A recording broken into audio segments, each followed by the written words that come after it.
தூத்துக்குடி மாவட்டம் ஸ்ரீவைகுண்டம் அருகே இளைஞர் வெட்டி கொலை செய்யப்பட்ட வழக்கில் குற்றவாளிகளை கைது செய்ய கோரி சொந்த கிராம மக்கள் சாலை மறியல் போராட்டத்தில் ஈடுபட்டுள்ளனர். கூடுதல் விவரங்களை செய்தியாளர் சுடலைமணி வழங்கிட கேட்கலாம். வணக்கம் சுடலைமணி, கூடுதல் விவரங்கள்.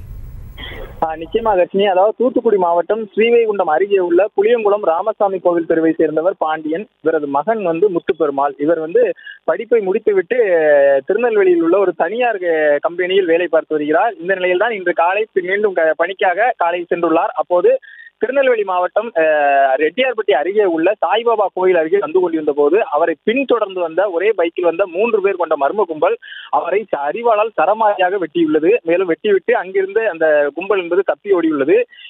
இதில் சம்பவ இடத்திலேயே முத்துப்பெருமாள் இரத்த வெள்ளத்தில் துடிதுடித்து உயிரிழந்துள்ளார். இது குறித்து தகவல் அறிந்தவுடன் பெருமாள்புரம் காவல்துறையினர் சம்பவ இடத்திற்கு விரைந்து வந்து அவரது உடலை மீட்டு திருநெல்வேலி அரசு மருத்துவமனைக்கு பிரேத பரிசோதனைக்காக அனுப்பி வைத்தனர். மேலும் தூத்துக்குடி திருநெல்வேலி மாவட்டம் முழுவதும் போலீசார் உஷார்படுத்தப்பட்டு குற்றவாளிகளை தேடுவதற்கான நடவடிக்கைகளும் மேற்கொண்டனர். அந்த சமயத்தில் திருநெல்வேலி மாவட்டம் முன்னீர் பள்ளம் காவல் நிலைய பகுதியில் 2 பேரை போலீசார், அந்த பைக்கில் வந்த 2 பேரை போலீசார் மடக்கி பிடித்து விசாரணை செய்து வருவதாகவும் ஒரு குற்றவாளி தப்பி ஓடுவதாகவும் கூறப்படுகிறது. இந்த நிலையில் தான் இந்த தகவல் அறிந்தவுடன் அந்த சொந்த கிராம மக்கள், புளியங்குளம் பகுதியைச் சேர்ந்த கிராம மக்கள் 100க்கும் மேற்பட்டோர் திருநெல்வேலி திருச்செந்தூர் சாலையில் சாலை மறியல் போராட்டத்தில் ஈடுபட்டனர். தொடர்ந்து சுமார் 2 மணி நேரத்திற்கு மேலாக நடந்த இந்த போராட்டத்தின் விளைவாக தூத்துக்குடி மற்றும் திருநெல்வேலி மாவட்ட எஸ்பி சம்பவ இடத்திற்கு விரைந்து வந்து பொதுமக்களிடம் பேச்சுவார்த்தையில் ஈடுபட்டனர். இதனை அடுத்து அவர்கள் தற்காலிகமாக சாலை மறியலை ஒத்திவைத்து இது குறித்தான புகார் அளிப்பதற்காக தற்போது பெருமாள்புரம் காவல் நிலையம் சென்றுள்ளனர். ஆனால் இதன் காரணமாக சுமார் 3 மணி நேரத்திற்கு மேலாக இந்த பகுதியில் போக்குவரத்து என்பது முற்றிலுமாக நிறுத்தப்பட்டுள்ளது.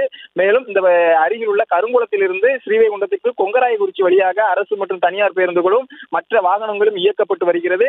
தற்போது வரை இந்த சாலையில் போக்குவரத்து என்பது இயக்கப்படவில்லை. மேலும் 100க்கும் மேற்பட்ட போலீசார் இந்த பகுதியில் தற்போது குவிக்கப்பட்டுள்ள ஒரு சூழலில் என்ன காரணத்திற்காக கொலை செய்தார்கள் என்ற காரணம் தெரிய வேண்டும். அவர்கள் மீது உரிய நடவடிக்கை எடுப்பதற்கான நடவடிக்கை எடுக்க வேண்டும் என்று இந்த பகுதியை சேர்ந்த பொதுமக்கள் கோரிக்கை விடுத்துள்ளனர். தொடர்ந்து குற்றவாளிகளை கைது செய்து முறையாக கைது செய்வதை தவிர்க்கும் பட்சத்தில் தாங்கள் தொடர்ந்து இந்த மறியல் போராட்டத்தில் ஈடுபடுவதாக அந்த பகுதியை சேர்ந்த பொதுமக்கள் தெரிவித்துள்ளனர். ரஜினி, செய்திகளை உடனுக்குடனும் துல்லியமாகவும் தெரிந்து கொள்ள சப்ஸ்கிரைப் பண்ணுங்க.